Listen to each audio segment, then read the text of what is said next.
Glória a Deus.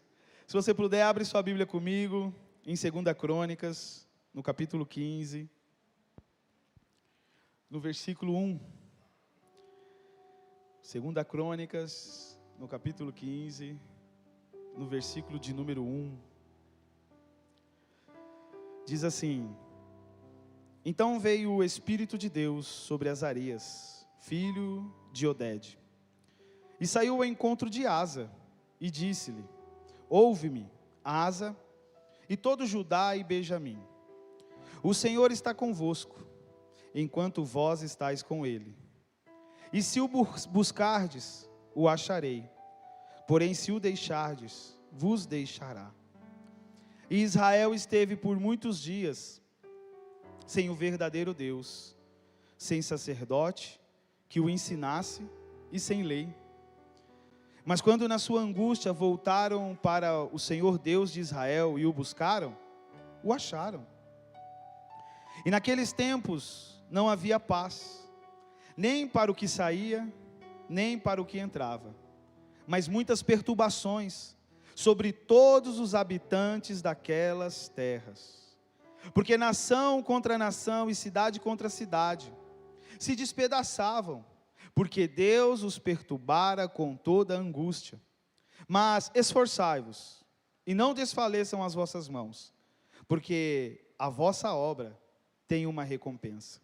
Ouvindo, pois, Asa estas palavras, e a profecia do profeta Oded, cobrou ânimo, e tirou as abominações de toda a terra de Judá e de Benjamim, como também das cidades que tomara nas montanhas de Efraim, e renovou o altar do Senhor, que estava diante do pórtico do Senhor.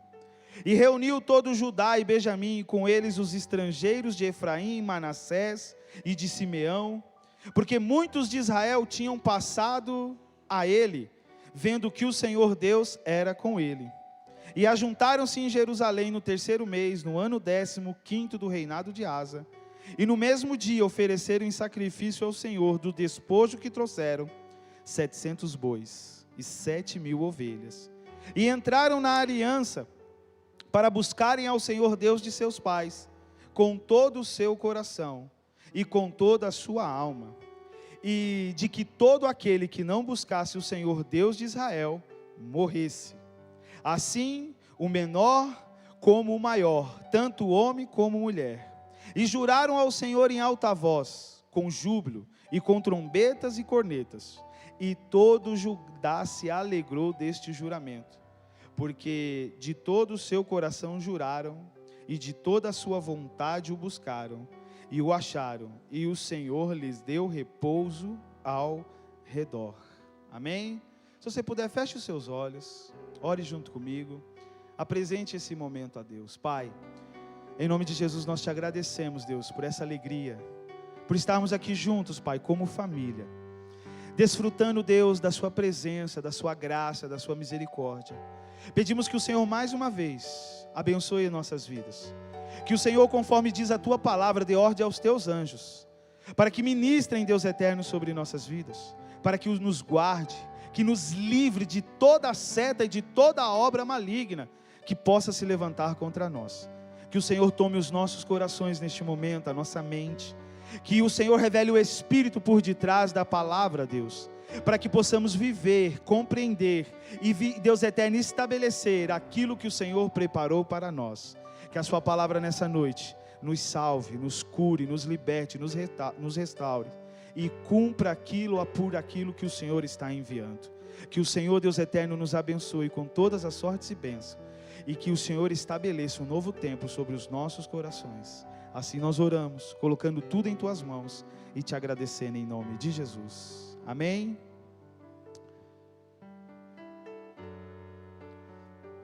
Eu vejo que os dias de hoje, nós temos vivido um tempo muito escatológico, porque o Senhor, Ele fala muito a respeito de um retorno. Ele veio aqui, Ele cumpriu tudo aquilo que a palavra diz que Ele deveria viver e estabelecer sobre nossas vidas, e Ele retornou ao céu como os discípulos viram naquele dia. E o anjo do Senhor falou: como vocês viram ele indo, ele vai retornar. E ele mesmo fala: olha, eu irei para o meu Pai, mas eu vou voltar para buscar vocês, para que aonde eu estiver, vós estejais também. Há uma promessa do Senhor que Ele já estabeleceu um tempo de vida eterna para nós, que Ele já estabeleceu esse tempo, que Ele já determinou esse tempo. E quando nós olhamos para aquilo que tem acontecido, para aquilo que nós temos vivido, para aquilo que a terra tem demonstrado, nós conseguimos entender que verdadeiramente está se cumprindo a palavra. Não só porque nós achamos que Deus está sacudindo a terra, mas Deus só está permitindo a terra ser sacudida, porque Ele está chamando a atenção do teu povo, para que possa viver aquilo que Ele estabeleceu sobre ele. Então existe um tempo que nós estamos vendo hoje, que é uma palavra a qual o Senhor já declarou, que nos últimos dias se levantarão nação contra nação, reino contra reino, pai contra filho, filho contra pai, vão se trair uns aos outros de uma forma ruim, as pessoas vão caminhar de uma maneira iníqua, que vai fazer com que o coração de muitos se esfriem. Isso é uma palavra, mas ele fala assim: não desanime nesse processo, porque é só o princípio. Mas ele fala assim, que vai chegar um tempo onde todas as coisas vão passar, e aqueles que permanecerem até o fim serão salvos e viverão com Ele eternamente. E pastor, mas o que você leu aqui falou sobre um tempo de um reinado que aconteceu há muitos e muitos anos atrás, mas que está refletindo a mesma coisa como nos dias de hoje. Porque o Senhor, Ele levanta por meio de um profeta uma palavra, e Ele anuncia ao rei e ao povo dizendo: olha, o Senhor está convosco enquanto vós estiveres com Ele. Se o buscardes, o achareis, porém se o deixardes, vos deixará. Pastor, pode Deus nos deixar? Deus jamais vai abrir mão de mim e de você, mas a palavra diz que o pecado, a maneira de se viver, a maneira que o nosso coração vive, pode nos apartar dessa presença. Quando você começa a ler, e ele fala assim: mas quando na sua angústia voltarem para o Senhor Deus de Israel e o buscarem, o acharão. Deus poderia, com toda a sua grandiosidade, com todo o seu poder, com toda a sua glória, talvez fazer como eu e você faria. Porque quando alguém erra com a gente, ou alguém comete uma situação ou um erro que nos deixa assim entristecidos, a primeira coisa que a gente quer é nunca mais ter convívio com essa pessoa. E muitas vezes a gente ainda fala: olha, eu posso até perdoar, mas não quero conviver, não quero estar junto, não quero mais saber.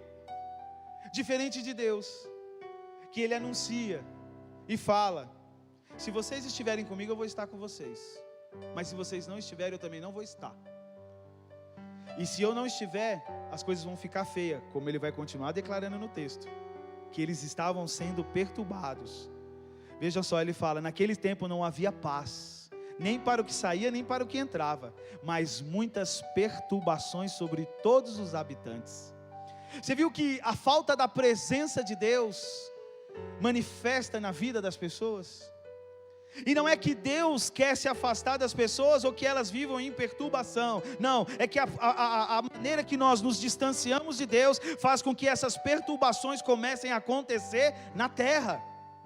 Então ele fala que nação contra nação começaram a lutar, reino contra reino, havia guerra por todo lugar. Por quê? Porque simplesmente o povo era ruim? Não, simplesmente porque a bondade de Deus não estava mais se manifestando naquele lugar. A bondade, a grandeza de Deus já não estava mais encontrando corações para que pudesse manifestar essa grandeza, e a terra fosse cheia da glória de Deus. E ele fala assim, ó, que naqueles dias não existia profetas, não existia sacerdotes, não existia ninguém que pudesse ensinar. O povo estava distante de Deus. Ele fala assim: Israel esteve por muitos dias sem o verdadeiro Deus, sem sacerdote que o ensinasse e sem lei. Estava sem o verdadeiro. Por que fala isso? Porque sempre vai haver uma substituição de altar nos nossos corações, quando nós não percebemos aquilo que estamos vivendo. A nossa vida, o nosso coração, aquilo que somos, aquilo que temos, é uma oferta diária em tudo aquilo que a gente se determina em fazer nas nossas vidas. Quando você determina ter um pensamento de tristeza, esse pensamento não honra a Deus, mas honra um altar de alguém que se alegra. Esse que se alegra é Satanás. O Senhor, Ele fala assim, que aquele que tem fé, alegra o coração do Senhor. O Senhor se alegra com aqueles que têm fé, com aqueles que compreendem aquilo que Ele declarou na sua palavra. E quando Ele fala que as pessoas não tinham o verdadeiro, é porque quando você não manifesta o verdadeiro, o falso se posiciona. Porque quando o nosso coração não está ardendo pela verdade, com certeza ele vai arder pela mentira. E a mentira muitas vezes não é aquilo que nos desagrada, muitas vezes é aquilo que nos agrada. Muitas vezes essa mentira que nos rouba é uma história que nos contam, que seduz o nosso coração, que seduz a nossa alma, que seduz a nossa maneira de viver, que nos faz trocar aquilo que nós estamos vivendo, trocar a bênção de Deus nas nossas vidas.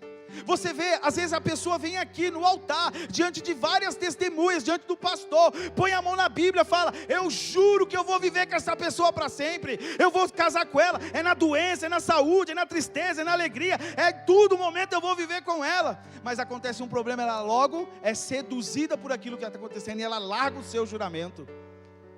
Se muitas vezes nós conseguimos honrar aquilo que nós dissemos diante das pessoas, você acha que nós vamos honrar a Deus naquilo que temos prometido a Ele?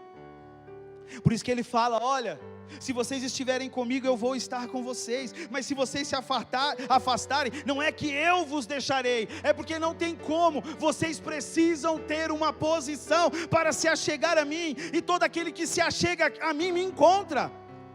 Deus não está fechado para ninguém. Se você diz nessa noite ou nesse dia que porque Deus não está te ouvindo, porque algo não está acontecendo na sua vida, porque está passando por essa tribulação, por esse problema, por essa situação, Deus aqui explica nessa palavra que a perturbação e os problemas não eram para afastar, mas é para trazer de volta, porque o tempo todo Ele está com os ouvidos abertos para ouvir a minha e a sua oração, o meu e o seu arrependimento. Deus está pronto, meu irmão. Eu pergunto para você: você está pronto? Porque Deus não vai se aprontar hoje para te perdoar. Deus não vai se aprontar hoje para mudar a realidade da tua vida. Deus não vai se aprontar hoje para operar o milagre que você precisa. Ele já está pronto, Ele já preparou, Ele já declarou. Ele diz que tudo que você ligar na terra já terá sido ligado no céu. É um favor de Deus que está pronto para nossas vidas. É a palavra dEle que foi estabelecida na cruz, e nós somos vencedores nisso. Mas o ser humano é ruim, irmão. Ô trem difícil. Fala aí, sogro. Não estou falando dela não.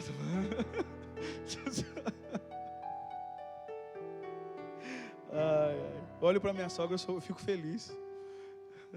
Dá vontade de bagunçar aí, né? É que eu lembro que ela me deu aula na primeira série, eu já fico...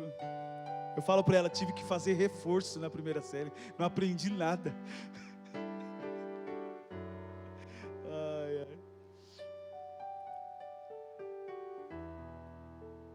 Naqueles dias, Israel esteve por muitos dias sem o verdadeiro. Deixa eu fazer uma pergunta para você. Aquilo que você tem falado, a Bíblia diz assim, que a boca fala. O que você tem falado representa que você está enxertado aonde? O que você tem pensado demonstra que você está enxertado aonde? A maneira que você tem reagido demonstra que você está enxertado aonde? A maneira que você tem correspondido o sacrifício de Jesus na sua vida, pela minha vida. A maneira que você tem correspondido demonstra que você está enxertado aonde? Os seus pensamentos. Porque quando nós caminhamos pelo que não é verdadeiro, a mentira se torna senhor do nosso coração. Você sabe que quando a gente não consegue viver aquilo que Deus estabeleceu, ou o propósito que foi estabelecido na nossa vida, nós criamos uma desculpa. Você já reparou nisso? Sempre que alguma coisa não dá, a gente cria um argumento para dizer por que não deu. Às vezes você sabe que eu sei do que você vai fazer. Pastor, eu vou ali resolver um problema. Aí eu estou olhando você, e você está vindo na minha direção, aí você está pensando com você assim: pastor falou, pastor sabe que eu fui resolver o problema e não deu certo. Você já veio pensando: eu vou falar para ele que não deu por causa disso, não deu por causa daquilo, não é? Irmão, não é natural isso? Cara, você já viu um marido quando vê a mulher vindo marchando? Fica tenso, não fica? Aí ele já fica: meu Deus. Ele já começa a procurar: Senhor, me dá sua graça.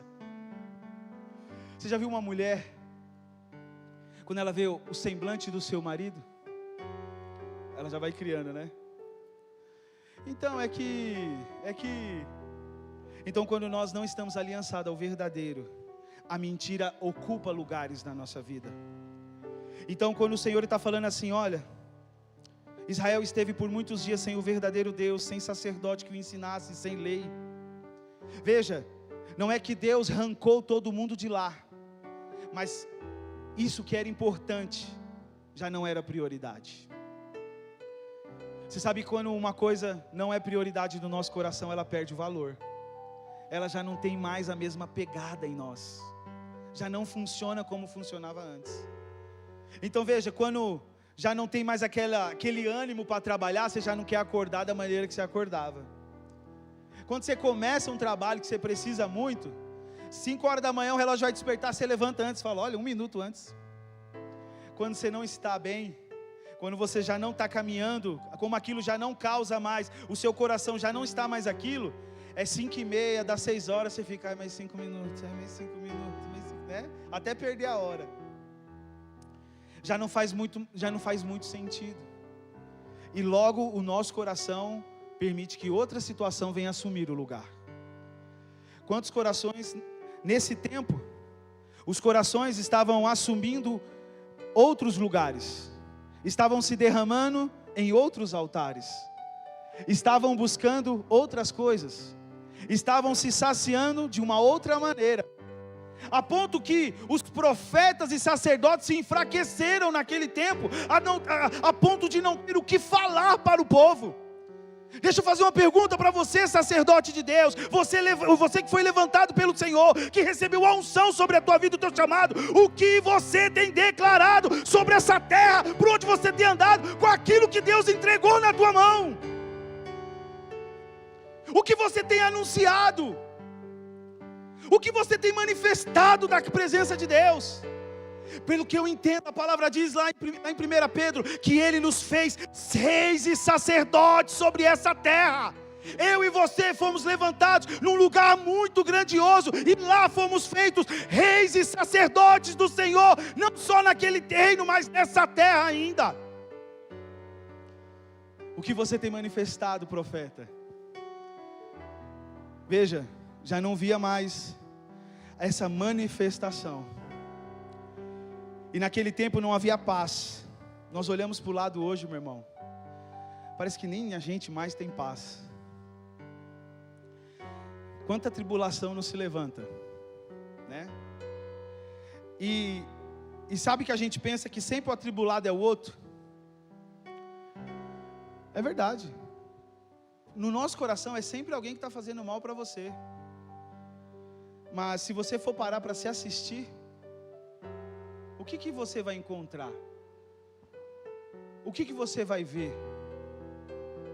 Porque o coração do homem é enganoso, a Bíblia diz. Lá em Jeremias 17 fala que o coração do homem é enganoso. Quem o conhecerá? Diz o Senhor: só eu. Porque um dia nós estamos certos, outro dia nós estamos errados, e parece que quando mais, a gente parece que só aprende quando a gente começa a bater a cabeça e começa a doer. Parece que quando está tudo bem, o nosso coração não se atenta para a verdade. Tem que fazer doer. Então vejam só, quais são as experiências da tua vida que te ensinaram algo? Quais delas foram uma coisa boa que você viveu? Você fala: que lição, olha, Eu vou fazer isso para sempre, porque eu aprendi de uma forma linda e maravilhosa que tem que ser assim. Geralmente nós não aprendemos nesses momentos. Geralmente nós aprendemos nos dias que as coisas estão difíceis. A palavra de Deus diz que há mais sabedoria num velório do que numa casa em festa, porque num velório alguém para analisar e entender o que é a vida. Ela é como um sopro, ela é como uma flor que nasce hoje, amanhã se vai e nunca mais existe. Ela é como uma neblina, está aqui agora, daqui a pouco não está mais. Essa é aquilo que Deus preparou para nós, e o que estamos fazendo com a nossa vida. Essa é a realidade de Deus. Então veja, Deus não quer desgraça na vida de ninguém. Mas sabe, irmão, às vezes existem situações que Deus usa para nos trazer de volta, para trazer o nosso coração, para nos alinhar à realidade dele. Deixa eu falar uma coisa para você: existe uma realidade de Deus para mim e para a sua vida. A palavra diz que quando eu e você ainda não tínhamos nascido, Ele escreveu o nosso nome no livro. Ele escreveu a minha e a sua história. Ele já declarou algo sobre a minha e a sua vida. Ele já determinou aquilo que eu e você deveríamos ser, fazer e acontecer. Ele colocou nas nossas mãos. E Ele vai vir prestar conta. Essa é a parte que eu vou te falar, irmão. Porque eu acho que com Deus não vai ter conversa. Eu acho não, eu tenho certeza. Porque quando Ele abrir o livro, né? Ou Ele começar as páginas assim, ó, página tal, Cauê, deu não? Você falou aquele dia da sogra.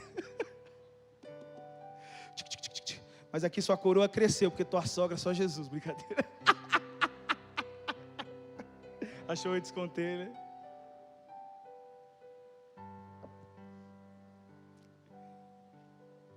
Mas nós prestaremos contas ao Senhor. Mas eu acho interessante nessa palavra,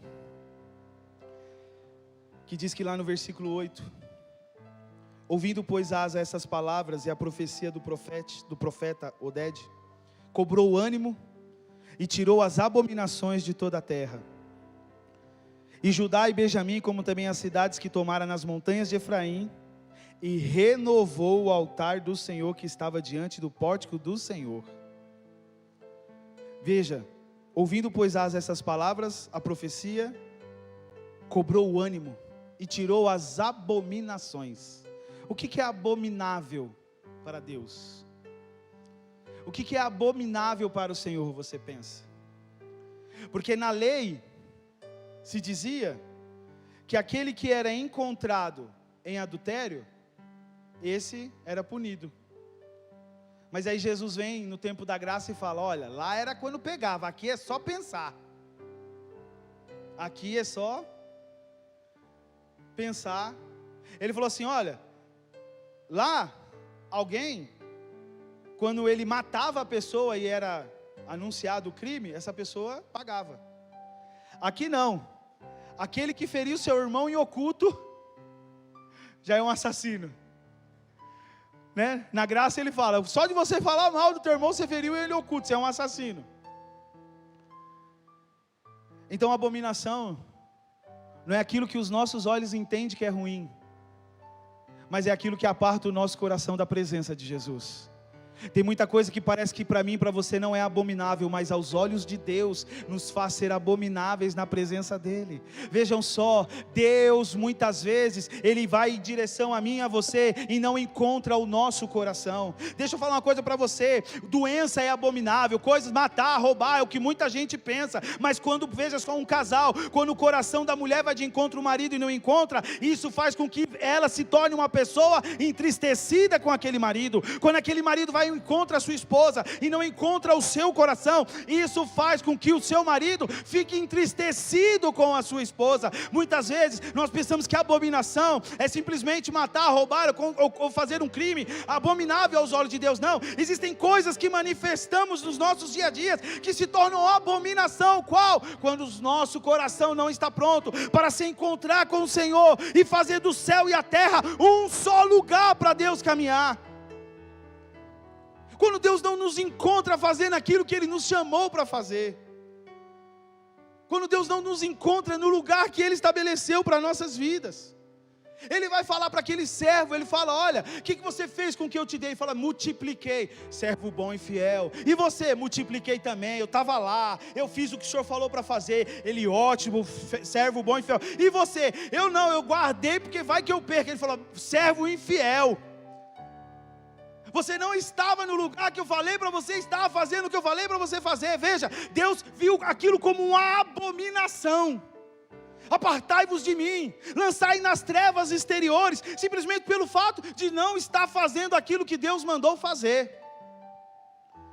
Deus, ele fala assim: olha, amar a Deus sobre todas as coisas, e o teu próximo como a ti mesmo. Quando nós praticamos essa verdade de colocar o nosso coração em Deus, e o nosso coração preenchido de Deus, nós colocamos Deus no coração das pessoas, por meio daquilo que a gente faz, vive, pela maneira que nós nos comportamos. Deus estabelece o reino dele sobre nossas vidas. Deus opera maravilhas no meio de nós. Deus faz coisas novas acontecerem na nossa vida. Veja, a grandeza de Deus não tem a ver com o meu bem-estar, mas tem a ver com o bem-estar de Deus. Por isso que ele fala lá em Mateus 6, buscar primeiro o reino dos céus e a sua justiça, e as demais coisas vos serão acrescentadas. Porque quando nós buscamos o favor de Deus, ele estabelece o favor sobre a nossa vida. Quando nós buscamos a realidade do reino, o reino se derrama sobre nós. Você vai ver a justiça de Deus chegar na tua vida. Talvez você não vai ver Deus te livrar da situação difícil, mas você vai ver a mão de Deus na situação difícil, te arrancando de lá, operando na tua vida, te dando um novo coração. Esse é o poder de Deus nas nossas vidas. Deus nos deu o dia de amanhã. Ele falou: talvez você venha chorar uma noite, mas amanhã vai chegar na tua vida, você vai sorrir, você vai viver algo novo. No mundo você vai ter aflição, mas tem de bom ânimo, porque eu preparei o dia de amanhã para os meus. Quem são os do Senhor aqui? Diga amém. Há um dia novo preparado para você amanhã. Precisa se posicionar, precisa voltar, precisa restaurar o altar do Senhor que foi colocado para a mentira, para o engano, e dar um novo altar para o Senhor operar na minha e na sua vida. E fala que ele restaurou e renovou o altar do Senhor que estava diante do pórtico novo. Por que restaurar o altar? Deus não aceita um altar contaminado. Deus não aceita um altar sujo. Como assim, pastor? Precisa olhar para dentro. Precisa entender. Deus, sem o Senhor eu não vivo. Sem a tua presença eu não caminho. Deus, é verdade. Nem um minuto o Senhor se ausentou de mim. Mas quantos dias eu tenho me ausentado do Senhor? Você sabe que a batalha, ela se estabelece nas nossas vidas. Não é que Deus vai lá e fala assim: ó, ô capeta, pega isso aí, que isso aí está difícil. Tá vendo esse cabra aí? Ó, pega ele, chega junto que é para ele ver se ele quer vergonha na cara. Isso a gente faz. Isso eu e você sabemos fazer. Mas o reino espiritual, ele respeita a ordem, ele respeita a energia, ele respeita a legalidade, a autoridade. Alguém fala assim: pastor, o diabo vai tocar na minha vida se tiver pecado. Irmão, quem que não tem um pecado? O nosso corpo é pecaminoso, as nossas vontades são pecaminosas. Agora o nosso espírito nasceu de novo, a nossa alma é restaurada, mas o nosso corpo carrega o pecado, o poder do pecado. Por isso que o apóstolo Paulo fala: aquilo que eu quero fazer não faço, mas o que não quero faço, porque o pecado habita em mim. O pecado habita no nosso corpo, e por meio do Espírito Santo o Senhor nos ensina todos os dias a mortificar a carne, a pisar no pecado, a dizer para ele que existe um Deus acima de tudo isso. E como que a gente faz? Confessando e se arrependendo, falando: Senhor, meu coração está quebrado, meu coração está em ruínas. E quando nós nos achegamos a Deus, nós entendemos a grandeza de Deus. Então o mundo espiritual, ele entende isso. Então quando você começa a não gerar mais energia, algo bom na presença de Deus, ele entende que há uma legalidade. Que é a legalidade? Você começa a colocar num altar mentiroso. Quando ele vê essa guerra de altares, ele se posiciona, porque quando o altar não é de Deus, é dele. Quando o altar não pertence a Deus, pertence ao diabo. Não há um lugar neutro nessa terra. Não há um lugar onde eu e você vamos fazer algo e não vai refletir em nada na nossa vida. Não existe esse lugar. Ou você oferta para Deus, ou você vai ofertar para o diabo. Pastor, mas eu errei. Mas quando você oferta o arrependimento para Deus, o reconhecimento, quando o seu coração se achega ao Senhor, começa a queimar na presença dEle, Ele estabelece um novo tempo sobre a sua vida. Ele precisa encontrar um coração que queira. E quando nós nos achegamos a Deus, nós entendemos que Deus nunca se afastou de nós. Nós sempre nos afastamos de Deus. Por muitos dias eu tenho analisado. Eu falo, meu Deus, será que a gente conhece o Cristo? Se eu perguntar de Jesus para você, todo mundo sabe quem é Jesus. Ah, Jesus é meu Senhor. Jesus é meu Salvador. Jesus é isso, Jesus é aquilo e tal, né? Mas será que a gente conhece o Cristo? Pastor, quem é o Cristo? É a divindade de Jesus. É aquele que ressuscitou, estabeleceu todas as coisas sobre nossas vidas, nos fez mais do que vencedor, nos salvou eternamente, pagou todo o pecado, pagou toda a dívida que existia contra nós, rasgou o escrito de dívida e nos fez livres para sempre. Será que conhecemos o Cristo? Porque quem conhece o Cristo não anda como alguém que nasceu para perder. Quem conhece o Cristo não anda como se não tivesse lugar para chegar. Quem conhece o Cristo não caminha como se não tivesse nada na vida. Quem conhece o Cristo está andando numa reta, como o apóstolo Paulo diz: eu pego todas as coisas, deixo para trás e avanço para o lugar onde Cristo está. A presença do Senhor é o meu lugar. Esse é o lugar que Deus preparou para nós. Ele entendeu o Cristo. Ele falou, eu faço tudo que eu tenho como nada. Eu faço como esterco. Eu falo que tudo que eu aprendi até hoje não significa nada para conseguir e viver a excelência de conhecer o Cristo. Quando você conhece o Cristo, o seu corpo pode estar doendo pelas dores de um problema, uma enfermidade, mas nunca vai poder te roubar a vida. Você vai talvez sentir os problemas, mas você não vai caminhar como alguém que foi vencido por eles, porque a sua pátria não é a terra, é o céu, e neste lugar Ele já nos fez vivos e vitoriosos para sempre. Deixa eu fazer uma pergunta: você conhece o Cristo? Você conhece o Cristo? Porque quando eu conheço o Cristo, eu ando como alguém que nasceu de novo. Eu ando com alguém que vai em direção ao céu. Eu ando como alguém que vai colocar a sua carne debaixo da vontade de Deus. Irmão, não tem um valente aqui que seja bom. Existem um monte de pecador que se sujeitaram à vontade de Deus. E por isso, vai chegar um dia que o Senhor vai nos tirar desse lugar e vai nos viver tudo aquilo que Ele nos preparou, por obedecermos a sua palavra e a sua vontade. É isso que a palavra de Deus diz. Muitos vão chegar naquele dia e falar, Senhor, eu fiz tanta coisa em Teu nome. Ele vai falar assim, nem todo que diz Senhor, Senhor entrará no reino de Deus, mas aquele que faz a vontade do meu. Existe uma vontade de Deus, não é a tua, não é a minha, é a vontade de Deus. Deus estabeleceu a vontade dEle sobre nossas vidas. Deus estabeleceu o tempo dEle sobre as nossas vidas, e Ele espera que eu e você venhamos cumprir esse tempo.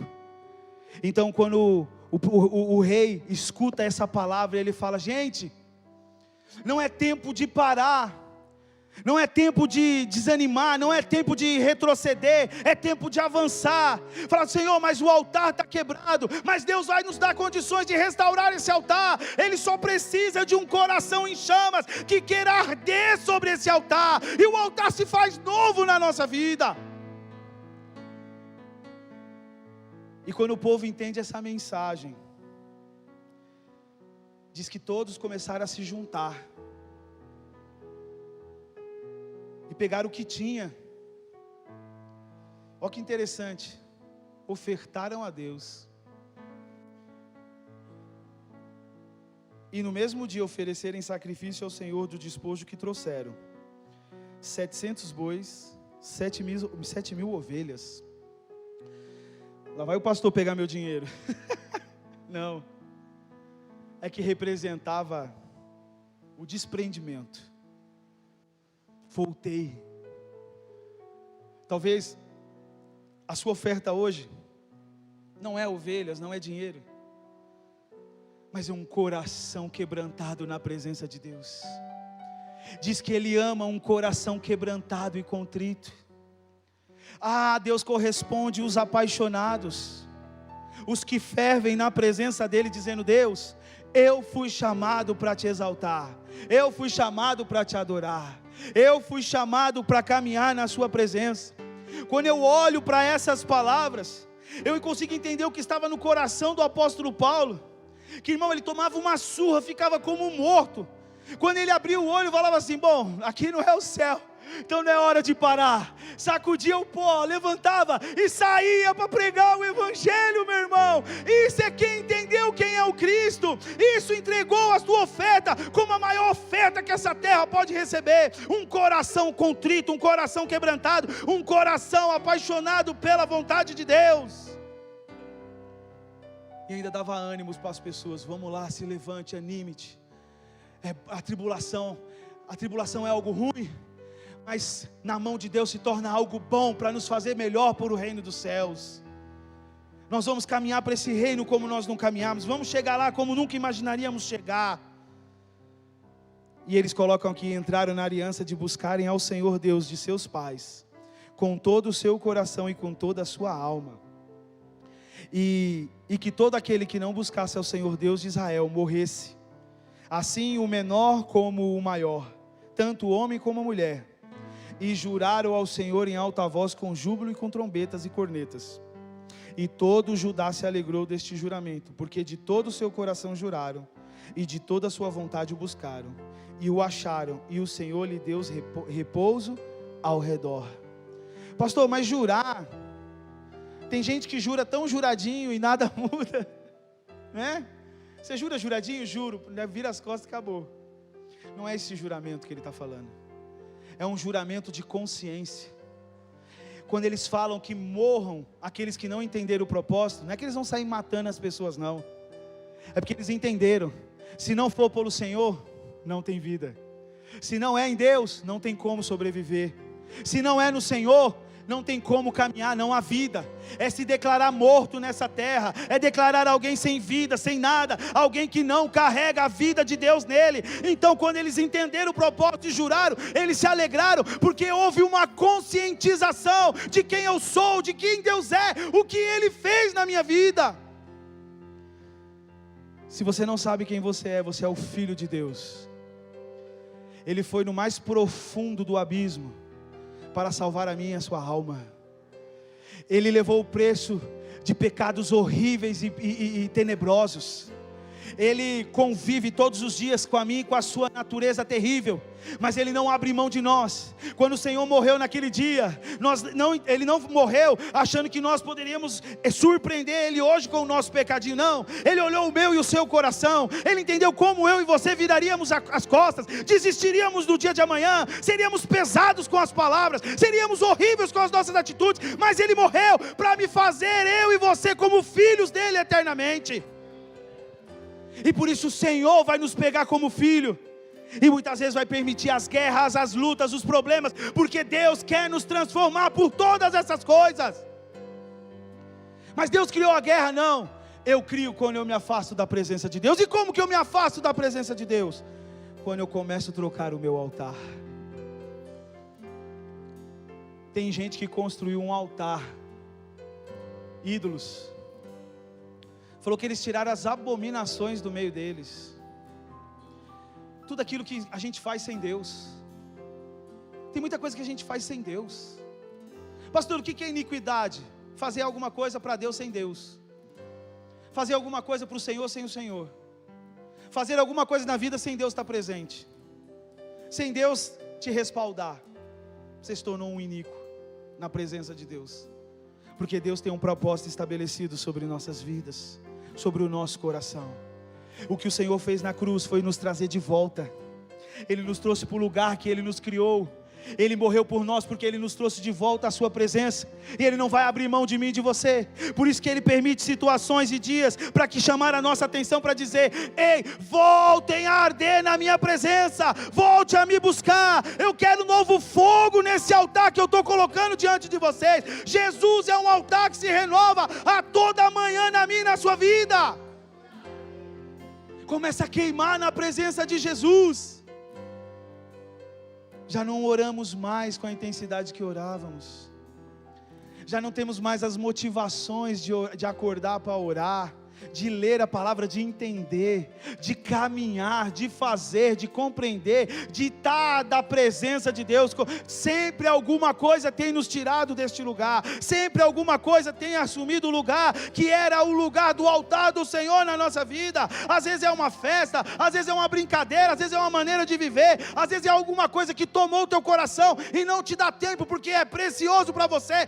Quantos altares não têm sido levantados como abominações diante de Deus? Eu não falo de coisas horríveis, eu falo porque o Deus ama o meu e o seu coração, e Ele tem como dele, é dele para sempre, e Ele não vai mudar isso. Eu não sei pelo que você está apaixonado, mas eu quero dizer, o teu coração é do Senhor. Deus quer fazer maravilhas na sua vida. E quando o povo entendeu a palavra do profeta, quebraram os altares. Falaram, chega, eu entendi. Não é o que eu estou sentindo, não é o meu prazer, é o prazer do Senhor. Deus tem prazer em nós. A Bíblia fala que a alegria do Senhor é a nossa. Quando eu sou forte, Deus se alegra. Quando eu caminho pela palavra, Deus se alegra. Quando eu me posiciono, Deus se alegra. Quando eu coloco a minha vida no altar de Deus, Ele se alegra. E esse povo entendeu a gravidade dos profetas estarem calados, dos sacerdotes estarem calados, dos ministros estarem parados.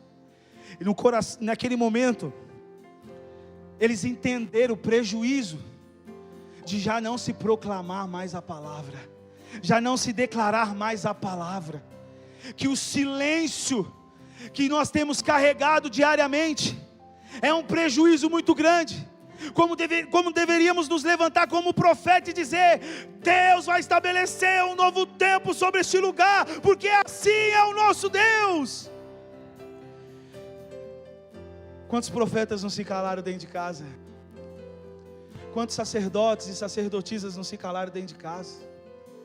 Quantos sacerdotes e sacerdotisas não se calaram? Quantos ministros de Deus não se calaram dentro do seu lar, diante daquilo que o inimigo tem feito, quando simplesmente deveria dar um passo e dizer, assim diz o Senhor dos meus pais, o meu Deus, aquele que me salvou na cruz, eu sou mais do que vencedor sobre todas as coisas. Jovens que eram para estar incendiando, jovens que eram para estar queimando, filhos que eram para estar queimando, pais, homens, mulheres que eram para estar orando por cura, orando por milagres, repreendendo o espírito imundo, sendo profeta na vida de alguém, dizendo, ora assim diz a palavra, para com essa ser vergonhice, para com esse meninismo, para com essa situação que você está vivendo, chega de ser um mau testemunho, caminhe como um vencedor nessa terra. A Bíblia, ela é suficiente, diga amém. A Bíblia já nos ensinou tudo. Quando eu me achego nesse altar, ela se estabelece na minha vida. Deus não quer alguém que decore a Bíblia, Deus quer alguém que a entenda e a ama. Porque quando amar, essa palavra vai se tornar vida dentro dele, ele vai viver. Eu quero convidar você a ficar em pé neste momento. Deus, nesses dias tem nos chamado para caminhar diferente na presença dEle, porque o Senhor tem mostrado que Ele está falando sério, e Ele está cumprindo todas as coisas nessa terra, e essa terra só existe por causa de mim e de você, essa terra só existe por causa de mim e de você. Se nós não estivéssemos aqui, essa terra não existiria mais, ela não estaria mais de pé. Mas como os filhos de Deus estão aqui, Ele está cuidando de todas as coisas ainda. Mas Ele precisa que os filhos de Deus se manifestem. A natureza espera a manifestação dos filhos de Deus. Cadê os filhos de Deus nessa noite? Deus quer nos ver queimar na presença dEle. Deus quer nos ver arder, pular, buscar, glorificar, entender que nós nós somos um instrumento nas mãos dEle. E qual é o preço? Restaure o teu altar na presença de Deus. Deus te deu algo, Deus te chamou para algo, Ele já te capacitou. Desperte o dom que há em você. Deus está te chamando para viver algo grandioso. Eu quero convidar você a fechar os seus olhos neste momento. Nós vamos começar um momento de adoração aqui. E se você sentir no seu coração que essa palavra falou com você, só você que sentiu uma pontada, um chamado, porque Deus vai fazer coisas novas, Deus vai abrir os céus, Deus vai levantar homens e mulheres que vão trocar o altar da mentira pelo de verdade, vão abrir mão das abominações, daquilo que as impede, e vai fazer dessas pessoas um instrumento de poder nessa terra. E diz que quando eles entenderam, fala, nós não queremos mais a guerra com o nosso coração. Talvez você tenha visto uma guerra instalada, um problema, uma luta. Eu quero dizer para você, Deus quer dar fim nela hoje. Deus vai dar paz ao teu redor. E como que eu faço isso, pastor? Se coloca à disposição de Deus de dizer, Senhor, eu quero queimar na sua presença. Senhor, volte a me acordar, volte a me chacoalhar, volte a me acordar pelas madrugadas, volte, Deus eterno, a me incendiar, que você volte a falar em línguas, que você volte a profetizar na presença de Deus, que você volte a arder na presença de Jesus. Se essa palavra de alguma maneira falou ao seu coração, conforme nós fomos adorando, você quiser vir aqui à frente, eu junto com os pastores vamos orar por você, e Deus vai dar uma liberação nessa noite. Deus vai abrir coisas novas. A unção é de Deus, não é minha. Deus vai liberar coisas novas neste lugar, na tua vida, em nome de Jesus. Enquanto nós adoramos, se Deus falou ao seu coração, eu quero te convidar, porque Deus vai fazer a sua vida algo extraordinário.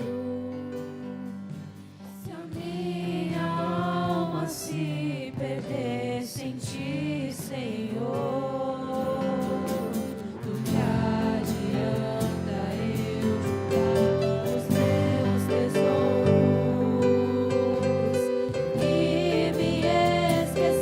Deus hoje vai cessar uma escravidão. Deus vai cessar uma luta. Deus vai cessar uma batalha. Deus vai fazer da tua casa um lugar de habitação da presença dEle. Deus vai estabelecer um novo governo sobre o seu ministério, em nome de Jesus.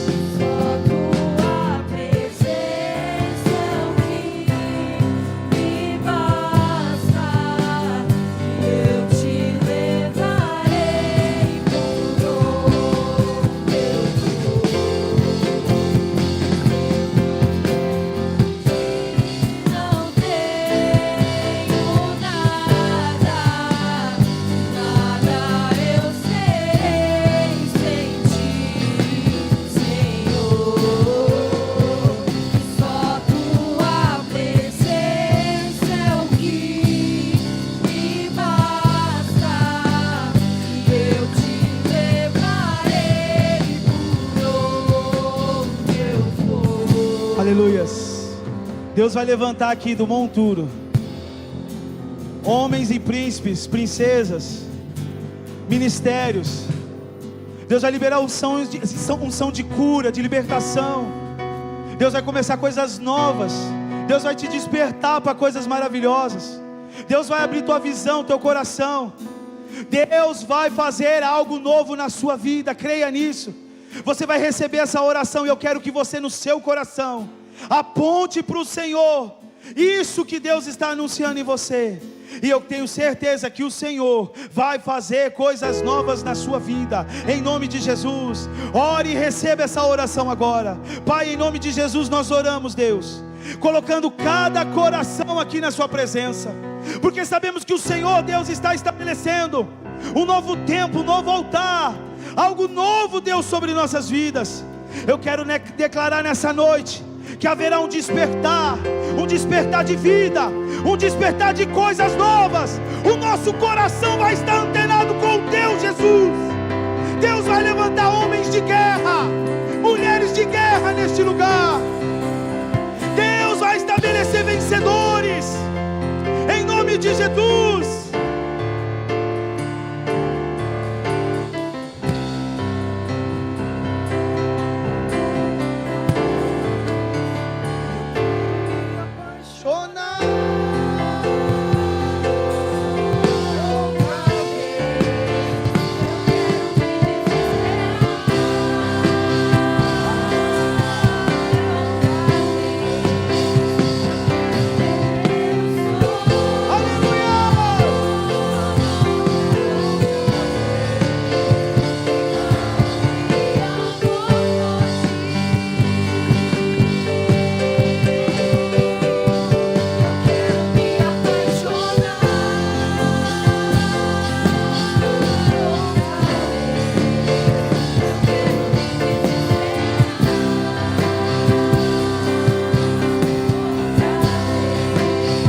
igreja, estenda suas mãos para cima.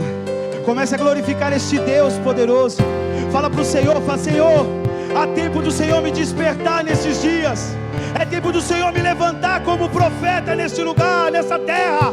É tempo do Senhor me levantar como um guerreiro do Senhor nas madrugadas, orando para que o Senhor estabeleça vida, vida sobre os perdidos, vida sobre os doentes, vida sobre os cativos, liberdades àqueles que estão presos.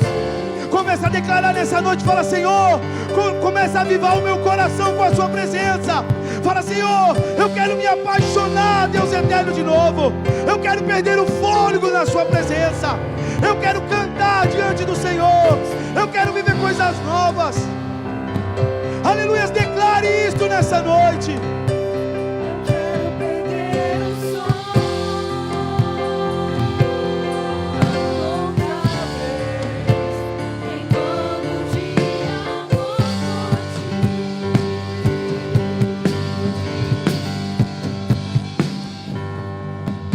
O Senhor está quebrando correntes e cadeias nessa noite.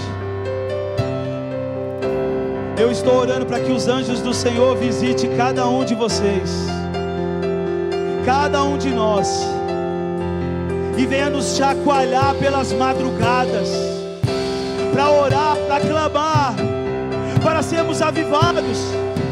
Essa terra está esperando a nossa manifestação, em nome de Jesus. A sua oração vai mudar destinos. A sua oração vai quebrar principados. A sua oração vai liberar cura, vida. A sua oração vai renovar a esperança nesses dias. Algo novo do Senhor vai começar a fluir na minha e na sua vida, em nome de Jesus.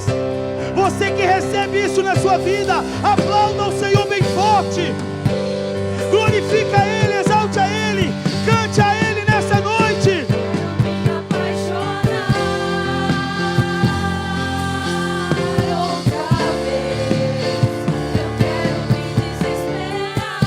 Diga isso pro Senhor nessa noite.